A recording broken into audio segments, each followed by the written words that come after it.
Kiyohime, also known as Lady Kiyo, pursuer of Anshin, living lie detector, and Yandere princess. By looking into her class, design, skill set, backstory, and characterization, how well does Fate Grand Order's Kiyohime compare with her mythical counterpart? And what grade would I give her depiction? Let's get into it. Kiyohime is a Berserker class servant, which is probably the only real choice for her. Like with Salome, we aren't exactly dealing with a warrior of legend here, but someone who got very upset about being strung along and lied to. Indeed, if you look at her stats, all but 2 of them are rank E, the lowest they can go. The only ones higher than that are agility, probably due to her time spent chasing after Anshin, and her MP, which is her most deadly attack by far. The Berserker class does affect Kiyohime, making her a bit more unhinged and liable to see her own master as being Anshin. She also has a special twist to her madness enhancement. If her master lies to her, it will cost them a command spell. Thankfully, this seems to be objective.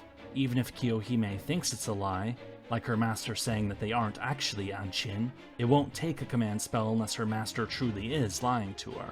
As for why Kiyohime has such a fixation on lies, that will become clear once we get into her story. Getting into her character design, Kiyohime dresses up in a nice kimono in all 3 of her ascension forms. This is fitting not only since she is Japanese, but because she is the daughter of a reasonably well-off family. After all, her father was the lord of the Masago family, and both he and Kiyohime lived in a manor. Their large home is what brought Anshin into their lives, since Kiyohime's home was a place for Anshin to stay during his pilgrimages. In all of Kiyohime's ascension forms, normal and summer, she has some horn-like things on her head.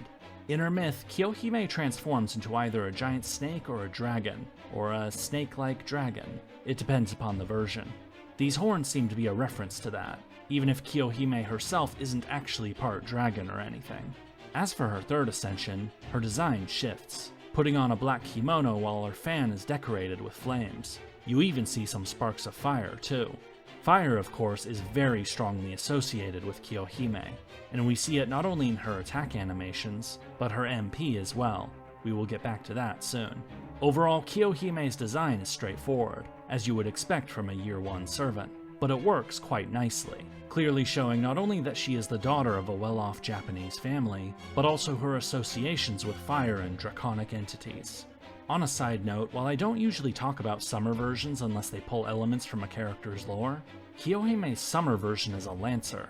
Now, while the Kiyohime of the legends didn't use a lance, spear, or really any weapon at all besides fire, she is the daughter of a wealthy family, and while she comes from an era before the samurai, the women of samurai clans would also train with weapons, to defend their homes while the men were away. The main weapon these lady samurai would use was the naginata, a polearm with a blade on the end. And what is Summer Kiyohime using as a weapon? It sure looks a lot like a naginata. So Kiyohime's summer version getting the Lancer class? It's not as random or crazy as what we usually see from other summer servants.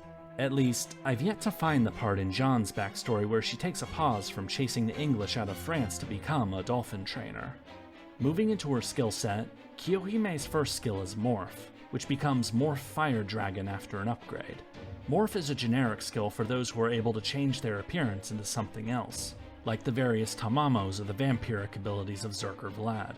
The upgrade skill Morph Fire Dragon makes this more specific to Kiyohime, since she turned into a large fire-breathing snake or dragon in her legend. Kiyohime's second skill is Stalking, a generic-sounding skill that is unique to Kiyohime. It refers to how she chased after Anshin after he snuck away, with her trying to catch up to him so that she could ask why he wasn't fulfilling his promise to her. From a lore perspective, there is nothing wrong with this skill's name, though I guess it depends. From Anshin's point of view, you might call it Stalking, but for Kiyohime, I think she would prefer to call it something like Pursued or Hunting a Liar, something like that. It's a matter of perspective, really. Lastly, Kiyohime's third skill is Flame-Colored Kiss, which is what Kiyohime wants to do with her master now that she has become a servant. Kiyohime couldn't get Anshin in life, but she is still looking for someone who can be like Anshin for her now. In the FGO materials, it says that while a master can do this with Kiyohime, Doing so is risky, something a master should only do if they've really thought this through. It does say in her profile that Kiyohime would make for a wonderful bride, at least for people who are honest and dedicated. So if you are the type who tells lies or likes to sleep around, you'd best steer clear. Otherwise, you might end up facing this.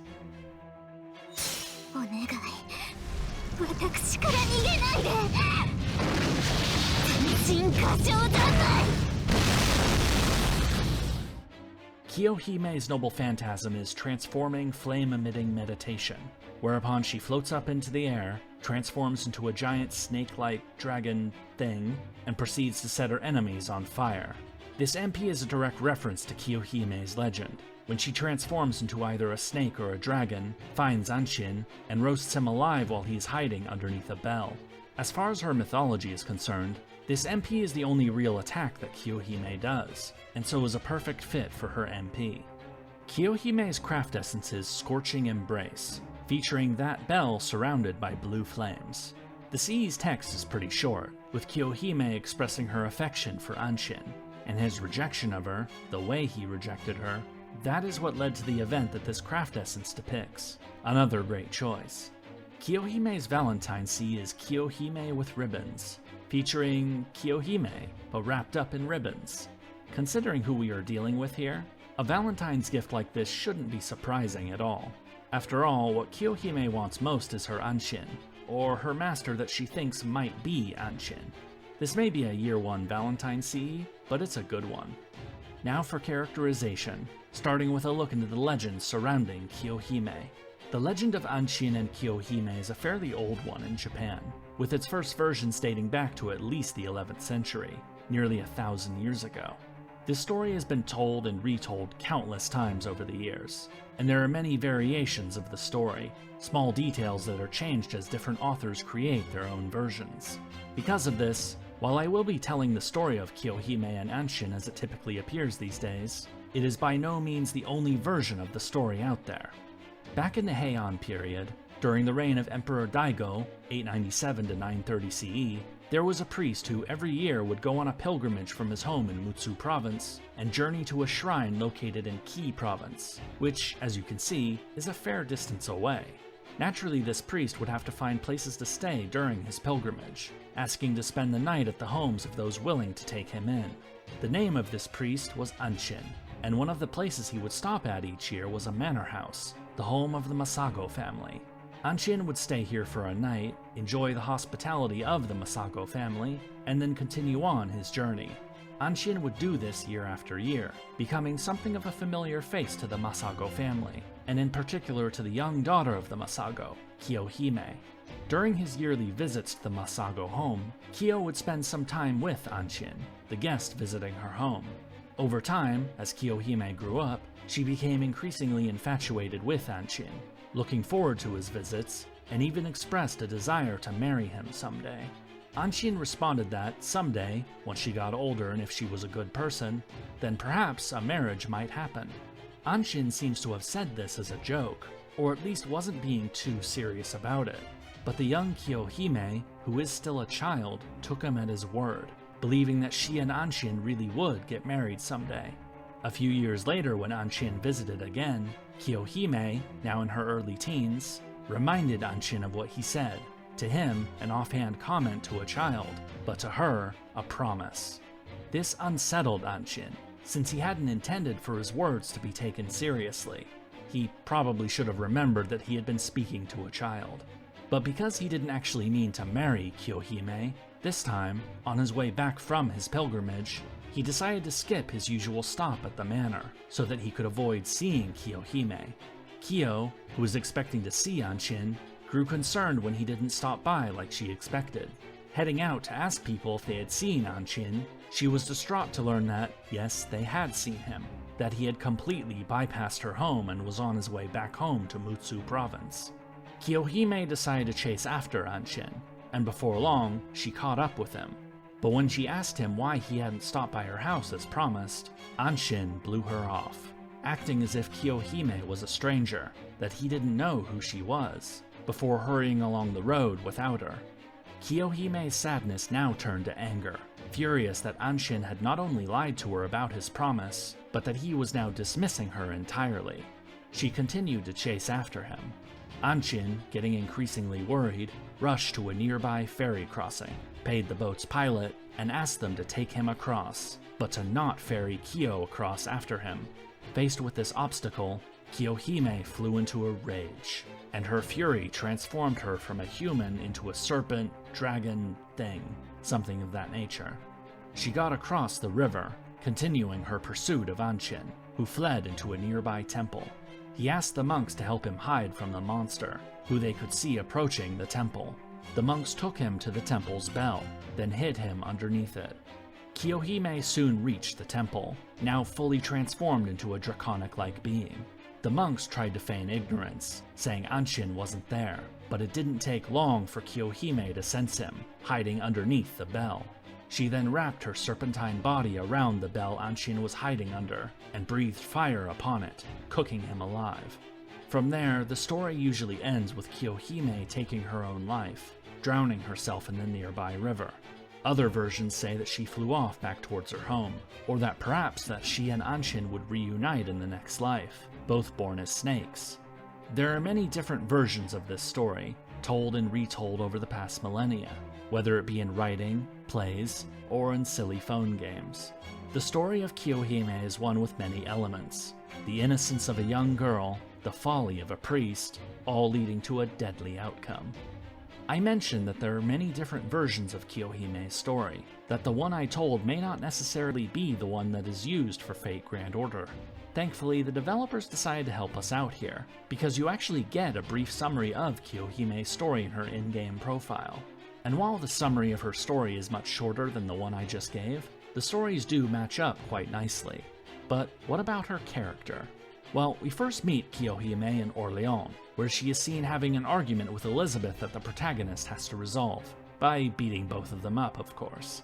After that, both Kiyohime and Elizabeth join the party, going with them all the way until the final battles against Jean Alter and Gilles de Rais. As she spends more time with them, Kiyohime develops an attachment to the protagonist, and effectively summons herself to Chaldea by being the reward servant for finishing Orléans. Kiyohime also has an interlude, where she goes with Mash and the protagonist to a singularity, and where we find out that Kiyohime is friends with Tamamo no Mai, who seems to be trying to give Kiyohime relationship advice. I don't know how much advice to a berserker will stick, but points for trying, I guess. The party also runs into an alternate version of Kiyohime, who berates her Chaldean counterpart, saying that her violent murder of Anshin in her draconic form ensures that Kiyohime is unlikely to ever be a good servant, that she is too volatile, and her master will find her serpent form hideous. Our all-loving protagonist counters this, of course. They think Kiyohime's dragon form is cool, and even if they aren't quite the words she was hoping to hear, Kiyohime accepts that. Kiyohime quickly proved to be a very popular character, and so has gotten quite a lot of event appearances ever since her debut in Orléans, whether it be tagging along during Halloween events, being one of the first servants to get a swimsuit in Summer 1, or many, many more appearances.